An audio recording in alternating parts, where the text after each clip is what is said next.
At Margaret Whitmore's elegant birthday dinner in Rome, my seat was missing. Nathan, my husband, let out a casual chuckle. Oops, guess we miscounted. Laughter circled the table like a secret I was never meant to be part of. I smiled faintly, heart pounding, and said, "Seems I'm not family," then stood up and walked out, head high, soul breaking. 30 minutes later, they realized what I'd done. I had cancelled everything, the venue, the catering, every last detail of that extravagant celebration I had spent months perfecting. Their faces turned ghostly white. I didn't look back. "Seems I'm not family," I repeated, my voice calm, steady, even as an emotional earthquake roared inside me. 12 pairs of eyes stared after me in stunned silence. Some shocked, others almost satisfied. Nathan's careless words echoed like a cruel wind. "Oops, guess we miscounted." As I stepped into the Roman night, humiliation burned in my veins. But no tears fell, just silence and then resolve. I opened the event management app I had built my entire career on. I had 30 minutes. That was all I needed. This is the story of how Clara Bennett, Boston's top event planner, finally remembered her worth, in a city built on legacy and illusion. I met Nathan Whitmore at a charity gala I organized for the Boston Children's Hospital. He was tall, impeccably dressed, with dark hair sculpted to perfection and a smile that softened at the corners of his eyes. Nathan carried the effortless confidence of a man who had never once worried about money. He was charming in that practiced way some men born into privilege often are, but there was a sincerity in the way he admired my work. "So, you're the wizard behind all this?" he asked, gesturing to the Four Seasons ballroom I had completely transformed. "My mother's been searching for someone to plan her charity event next month." I think I just found her answer. That one job led to another. Soon, I was organizing every major event for the Whitmore family, Boston aristocracy. Old money that spoke in understated elegance and quiet influence. Their legacy traced back to shipping and railroads, and they wore their wealth like a second skin. 6 months in, Nathan began to pursue me, not with flashy displays, but with unwavering attention. When he proposed 11 months after our first date, I said yes, even as a quiet voice inside me whispered caution. Margaret Whitmore, his mother, never hid her distaste. "Self-made success is so American," she said at our first dinner. Her smile brittle. I told myself love would bridge the gap between worlds. But I was wrong. The wedding was, as expected, the event of the season. I planned most of it myself. There was no one I trusted enough to handle the details. Margaret Whitmore had opinions about everything. The venue wasn't classic enough. The menu, too adventurous. The guest list, she said, was missing the right names. I compromised when I could and stood firm when I had to. Nathan played the peacemaker, but I couldn't help noticing he never contradicted his mother directly. After the wedding, the undermining grew bolder. Even though the Whitmores continued using my company for their events, my decisions were constantly questioned. My plans altered at the last minute, and my ideas claimed as theirs. At family gatherings, my professional insights were requested, only to be brushed aside with patronizing smiles. "Clara has such a good eye," Margaret would say to her friends, patting my hand like I was her pet. "It's almost like having a party planner in the family." Nathan never defended me. He'd just shrug and say, "That's just how she is. Don't take it personally." But it was personal. Planning Margaret's 70th birthday in Rome should have been my triumph. A week-long celebration ending with a Michelin-starred dinner overlooking the Colosseum. I poured myself into every detail, pulling every favor, using my own company's credit when the Whitmores' payments lagged. Then I saw it, accidentally, on Nathan's laptop: overdue statements, maxed-out credit lines, mortgaged properties. The Whitmore fortune was crumbling. Still, I carried on, told myself he'd explain once the event was over. Then came the morning of our flight to Rome. Nathan was in the shower when his phone buzzed. I never checked it, but that morning, I did. And everything changed. The message preview lit up Nathan's screen. "Can't wait to see you in Rome." "Have you told her yet?" My hands moved before my mind could stop them. I opened the thread. Vanessa Hughes, his college girlfriend, the woman the Whitmores had always hoped he would marry before me. The messages stretched back for months. Plans for a future together. A life built in secret. And the devastating final blow, a baby. Their baby, due in 4 months. I stared at the screen, my heart hollowing out, my breath caught somewhere between a scream and a sob. I took screenshots, sent them to myself, then quietly erased all traces from his phone. No confrontation, no tears. I packed my bags, plastered on a practiced smile, and boarded the flight to Rome with Nathan and the rest of the Whitmore clan. Now, standing outside that glittering Roman restaurant, I knew I had made my choice. I wouldn't confront him yet. No, I would let the weight of their own betrayals crash down on them first. And I would be ready. Our plane had landed at Fiumicino Airport just as the Italian sunset gilded the rooftops of Rome in gold. I had arranged everything: private black Mercedes vans, luxury service from the best in the city. Margaret Whitmore's first words as she stepped off the plane? I thought I specified hotel cars. Clara, these seem rather generic. I swallowed my fury. The hotel had a scheduling issue.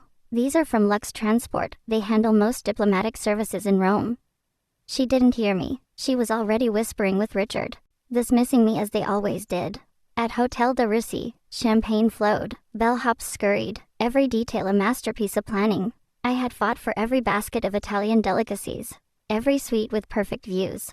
Margaret barely glanced at the personalized itinerary I had spent months crafting.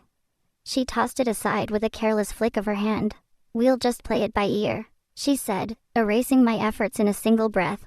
And in that moment, I knew this trip wasn't the beginning of a celebration. It was the beginning of the end. The Whitmore family knew Rome like the back of their hand. Our suite was breathtaking, an expansive terrace overlooking the Spanish Steps. Fresh flowers in every room, and a bottle of Nathan's favorite Barolo breathing on the sideboard. But the magic shattered almost instantly. Nathan's phone buzzed the moment we entered. He slipped onto the terrace, voice low and guarded. "Work?" I asked when he returned. "Just some investment issues," he mumbled, eyes darting away. "Let's get ready for dinner." The welcome dinner I had carefully arranged at a charming trattoria became my first real glimpse of isolation. The seating had mysteriously shifted, leaving me at the far end of the table, separated from Nathan by his cousin and aunt. Laughter and inside jokes about past Italian adventures flew over my head. Memories from trips I had never been a part of. When I tried to join a conversation about the week's plans, Melissa cut me off. "Oh, Clara, we're actually doing some family shopping tomorrow instead of the Vatican tour." "Family shopping?" I repeated. Margaret chimed in, smiling sweetly. "Just an old tradition, dear. You'd be bored. Best you focus on the birthday arrangements. That's your specialty." After all, I swallowed the bitterness and smiled. Nathan was planning to announce our impending divorce at his mother's birthday dinner, presenting it as a mutual decision, crafted to look polished, amicable, and painless for the Whitmores. My hands trembled as I photographed each page of the separation documents hidden in his briefcase. There it was, in black and white, the perfectly staged exit of the unsuitable wife, timed for maximum elegance and minimum scandal. Margaret Whitmore's birthday wasn't just a celebration, it was meant to be my funeral. But instead of confronting Nathan, I chose precision, cold, calculated precision. I excused myself daily to return to our suite, searching for more, and I found it. Bank statements showing massive transfers to offshore accounts. Emails about liquidating assets before the situation becomes public. Even a handwritten note from Margaret herself. "Once this unpleasantness with Clara is behind us, Vanessa will be welcomed back properly." Outside, I wore my professional mask flawlessly, confirming floral arrangements, meeting the restaurant manager, approving custom menus, all while gathering the Whitmore's crumbling empire. Piece by piece. The morning of Margaret's birthday, Rome shined clear and golden. I slipped from bed quietly, preparing for a packed day. In the hotel's business center, printing final confirmations, I heard her voice through the thin wall. "There will be 12 seats, not 13. His wife will not be staying.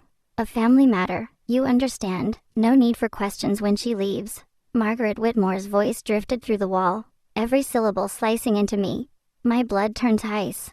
The missing seat wasn't an accident. It was a carefully orchestrated humiliation, crafted to make it seem like I chose to walk away. Their betrayal, wrapped in politeness, disguised as inevitability. I closed my laptop with a quiet snap, gathered my papers, and walked toward the elevator with steady, deliberate steps. In my hand, my phone blinked to life.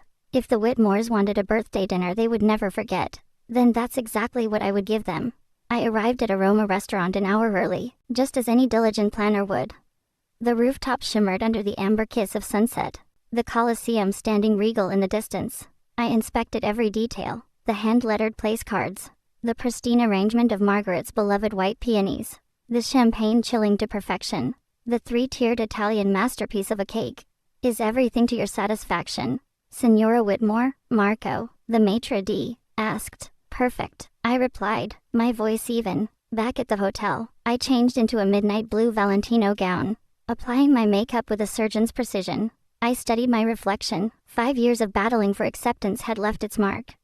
Not weakness, strength. I descended to the lobby precisely on time. Margaret, radiant in vintage Chanel, turned first. Nathan's eyes flickered, recognition or regret. I couldn't tell. Clara, darling, you look lovely, Margaret said, her smile like a blade hidden behind silk. And I smiled back, because tonight, everything was about to change. Margaret Whitmore leaned in, air kissing near my cheeks. We're just waiting for the cars, she said lightly. The short drive to the restaurant was filled with hollow chatter about the day's events I had been pointedly excluded from. As we rode the elevator to the rooftop, Nathan placed his hand lightly on the small of my back, a gesture that once felt intimate, now cold, performative, for the sake of the elevator attendant. When the doors opened, the terrace revealed itself, a vision I had crafted into an elegant, starlit dining space. Beyond us, the Colosseum glowed, ancient and proud, a monument to empires and their inevitable collapse. How fitting. Margaret stepped out first, greeted with enthusiastic applause from the gathered Whitmores. One by one, they moved toward the large round table, set carefully for 13. I followed, scanning for my place card. But there was nothing, no chair, no setting, no acknowledgement that I belonged. For a heartbeat, I stood frozen. Conversations flowed around me, every eye deliberately looking elsewhere. The waitstaff, who had earlier confirmed the seating with me, looked stricken, but stayed silent. Is something wrong? Margaret asked, voice saccharine, drawing every gaze to me. There seems to be a mistake, I said, my voice steady. My place setting is missing. Brows furrowed, murmured confusion. Then Nathan chuckled, a sound that chilled me to the bone. Oops, he said smoothly. Guess we miscounted. And the Whitmores laughed, softly, politely, like it was just an innocent mistake. But it was anything but innocent. In that moment, I saw everything with perfect clarity, the calculated humiliation, the public setting crafted to prevent a scene, the groundwork laid for the story they would tell later. Poor, fragile Clara Bennett, who simply couldn't handle the pressures of Whitmore family life. My gaze drifted around the table, imprinting every face. Margaret Whitmore, triumphant beneath her birthday smile. Richard, uncomfortable but complicit. Melissa and Thomas, secretly savoring the spectacle. Their spouses, uneasy yet silent. And Nathan, my husband, watching me with clinical detachment, as if studying a lab experiment. I could have made a scene, demanded a chair, forced a confrontation they had carefully choreographed for maximum damage. Margaret would swoop in, comforting Nathan about his unstable wife. Their narrative would unfold exactly as planned. Instead, I straightened my spine, lifted my chin, and delivered the words that would reclaim my power. Seems I'm not family. 4 words, calm, sharp, undeniable. The smiles froze. Nathan's smugness gave way to uncertainty. I had broken their script. I'll see myself out, I added, turning away with the dignity that had shielded me for years. Nathan called after me. Clara, don't be dramatic. We can fix this. I didn't look back. Out on the street, my hands steady, I pulled out my phone. It was time. I sent the first email with precise instructions, just as we had agreed upon as a surprise contingency. A common safeguard in high-level event planning. Attached was proof of my authority as the account holder and event coordinator, along with confirmation to reverse immediate payments. Next came the calls, the vineyard set for tomorrow's lunch, the private Vatican guide for the next day, the yacht captain for the Amalfi Coast excursion, the villa in Tuscany for the final weekend. One by one, I canceled everything, each reservation painstakingly undone, each deposit I had secured through my company's credit line safely returned to my business account. With every cancellation, I felt lighter, freer. The emails from Nathan started trickling in, first annoyed, then confused, then frantic. As realization sank in, I ignored them all. 28 minutes after walking out of the restaurant, I finished my espresso, paid the bill, and stood, smoothing the folds of my midnight blue Valentino gown. I crossed the street back to Aroma. Marco, the restaurant manager, greeted me at the service entrance, his face tight with concern. Signora Whitmore, are you absolutely sure? I'm certain, Marco, and thank you for your discretion. I handed him a sealed envelope. Inside was proof of the payment reversals and the withdrawal of my company's financial guarantee for the evening. When should I tell them? He asked. In 5 minutes. I smiled. I want to watch. Marco led me to a discreet alcove near the kitchen. From there, I had a perfect view of the Whitmore table. Champagne flutes raised mid-toast to Margaret Whitmore's perfect birthday. Perfect, but not for long. Their faces glowed with self-satisfaction as the first course was served, imported Ocetra caviar. Personally requested by Margaret Whitmore, it had been almost too easy to dismantle her carefully curated birthday week.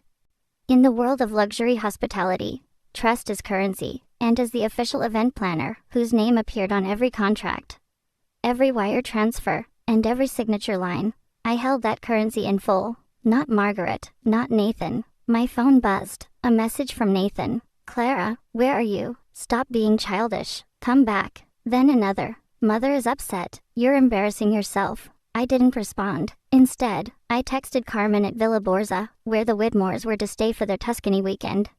She confirmed the cancellation and promised my generous tip to her staff would be refunded separately. More texts from Nathan flooded in.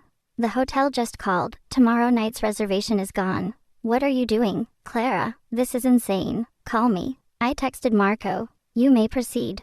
From my hidden alcove, I watched him approach the table with 2 staff members. He leaned in toward Richard Whitmore, whose polite expression quickly shifted, first to confusion, then alarm, as Marco displayed something on his tablet. Margaret paused, mid-bite. Nathan looked down, reading. All deposits returned, all arrangements cancelled. Your family is on its own. Financial issues are about to become very public. Enjoy your caviar. The scene unraveled like a perfectly choreographed ballet of chaos. Richard Whitmore stood, his face red, anger, embarrassment, or both. Margaret's hand flew to her diamond necklace, clutching it like a lifeline. Melissa leaned into frantic whispers with her husband. Thomas pulled out his phone, likely trying to confirm what was happening. But Nathan, he sat frozen, his face pale. Unlike the others, he understood the full weight of what was unraveling. He knew what I had found about the offshore accounts, the dwindling reserves, the debt. He knew what it would mean if Margaret's society circle discovered that the Whitmores couldn't even cover their own dinner bill. My phone rang. Nathan. I let it ring once, then answered. Clara, he hissed, a mixture of fury and fear. What the hell are you doing? Seems I'm not family, I said, calmly, so I'm not responsible for family celebrations. You need to fix this. Do you know how humiliating this is for my mother, for all of us? I do, Nathan. That was the point. Where are you? His tone shifted, desperation creeping in. We need to talk. I can explain. About Vanessa, about everything. I'm sure you can, but I've seen the financial records, the emails, the seating plan. Silence. I watched the manager speak to the entire table. Other diners were starting to stare. Their perfect illusion was cracking, and I was the one who shattered it.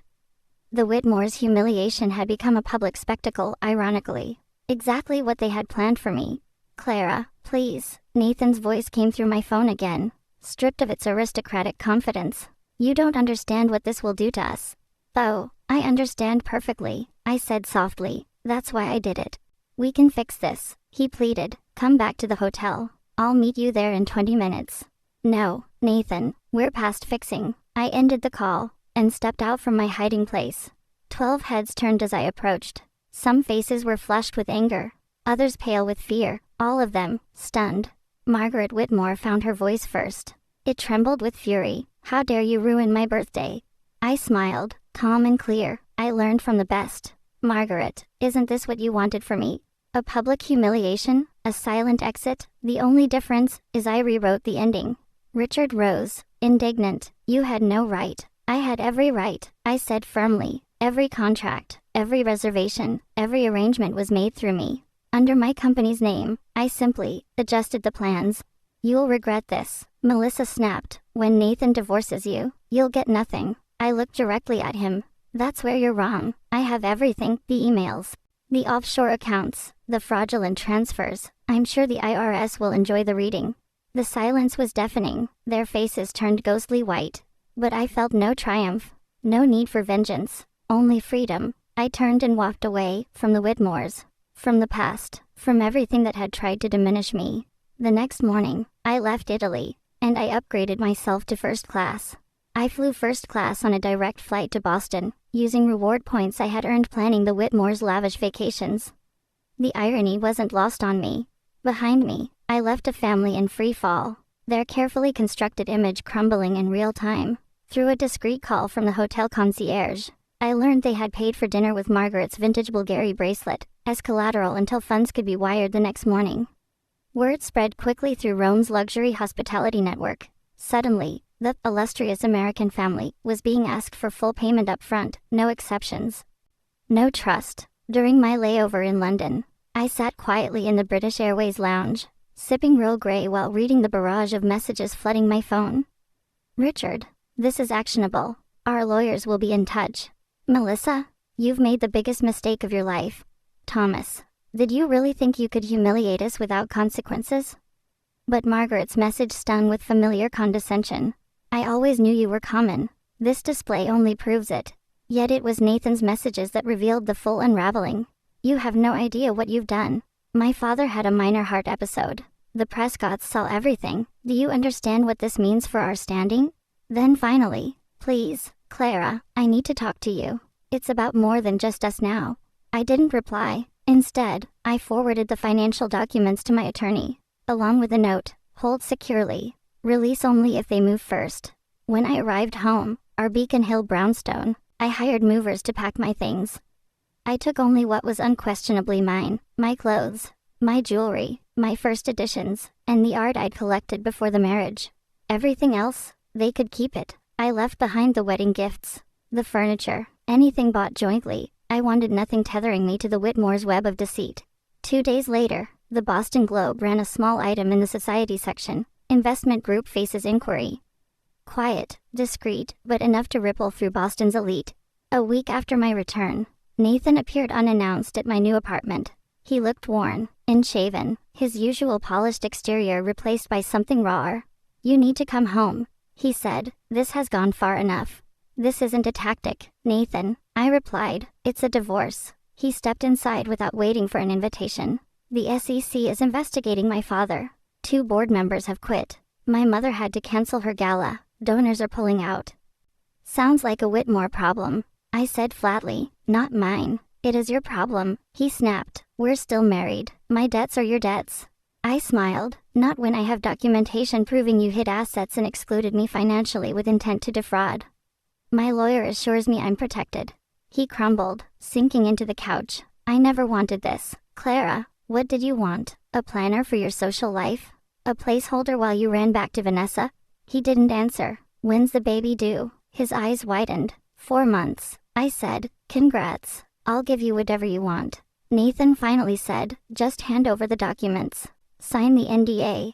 Name your price. That was the moment I realized, after 5 years, the Whitmores still didn't understand me at all. They still thought I could be bought. That I was motivated by the same shallow currency that ruled their world. I don't want your money, Nathan, I said. I want my freedom. I want the truth acknowledged. I stood, making it clear the conversation was over.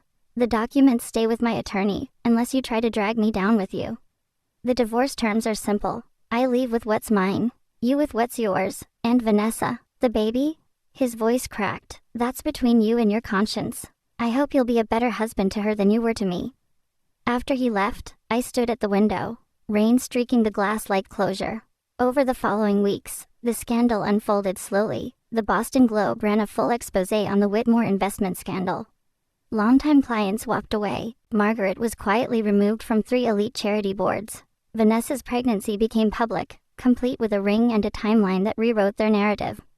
My business thrived, and when I received an invitation to bid on Margaret Whitmore's next event, I declined, gracefully. Nathan and Vanessa married quietly. Their daughter was born 2 weeks later.